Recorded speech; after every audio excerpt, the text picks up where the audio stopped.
A ver, hoy nos metemos de lleno con uno de esos códigos de error que la verdad suelen dar bastantes quebraderos de cabeza, el P2471. Vamos a ver con esta guía qué significa exactamente, por qué sale y sobre todo cómo se arregla bien, sin dar palos de ciego.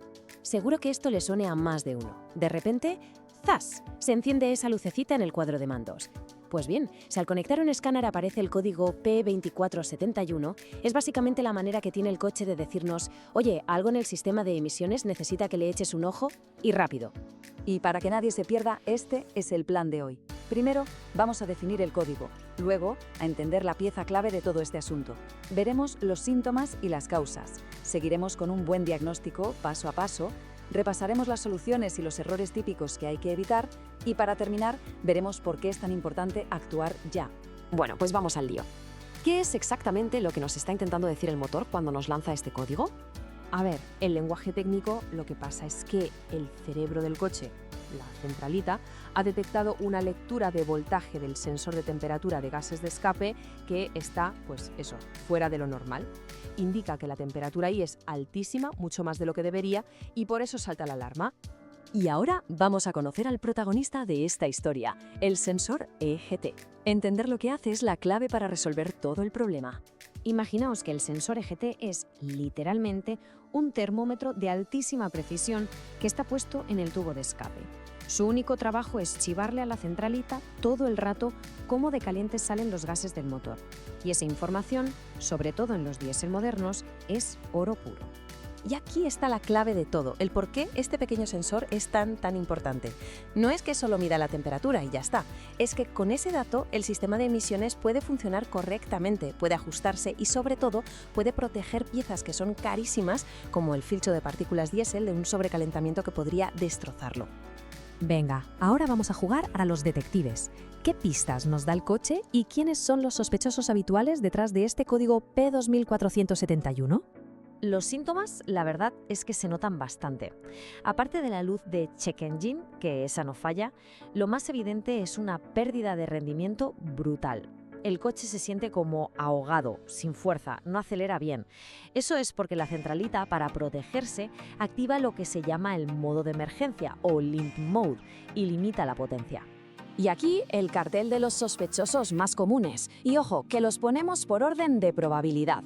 Lo más normal y lo más fácil de arreglar es que sea el propio sensor EGT que se ha estropeado o su cableado. Es muchísimo más raro que el fallo esté en la propia centralita del coche, que ya sería el peor escenario posible. Y mirad, esta cita de un experto lo clava. Es muy tentador ponerse en lo peor y pensar que la centralita ha muerto.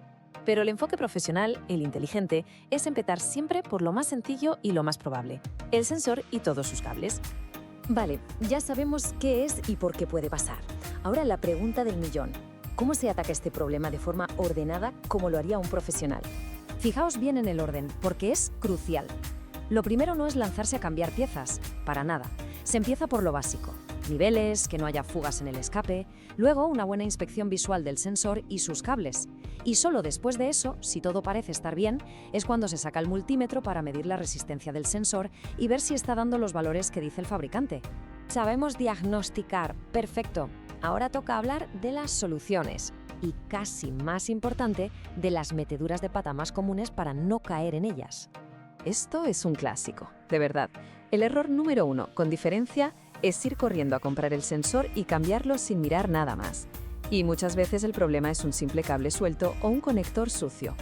Otro fallo típico es confundirlo con otros sensores que están cerca. El camino correcto es siempre el mismo: seguir los pasos del diagnóstico con paciencia. Así que, resumiendo, la clave está en el diagnóstico. No hay una solución única. Si el sensor está mal, se cambia. Si es un cable, se repara. Y algo súper importante que a veces se olvida: después de arreglarlo, hay que borrar el código de la memoria del coche. Y fundamental, salir a probarlo en carretera, para asegurarse de que el problema se ha ido de verdad. Y con esto llegamos al punto final. Y de verdad, prestad mucha atención porque esto es importantísimo. ¿Podemos dejarlo pasar? ¿Es grave este código? La respuesta corta: sí, es muy grave. Gravedad alta, sin ninguna duda. Esto no es una de esas luces que se pueden ignorar un tiempo. Requiere que se le preste atención cuanto antes. Y el porqué de esta urgencia es, es una reacción en cadena que puede salir carísima. Si el sensor no informa bien de la temperatura, el sistema puede literalmente freír componentes vitales como el filtro de partículas o el catalizador. Y en el peor de los casos, la cosa puede acabar con daños muy serios en el motor. Entonces, la pregunta final cae por su propio peso. Sabiendo que la solución puede ser algo tan tonto como un cable suelto, pero que ignorarlo puede suponer una factura de miles de euros, la pregunta es obvia, ¿no? ¿De verdad vale la pena arriesgarse? Atender este código a tiempo no es solo lo más inteligente, es lo más seguro.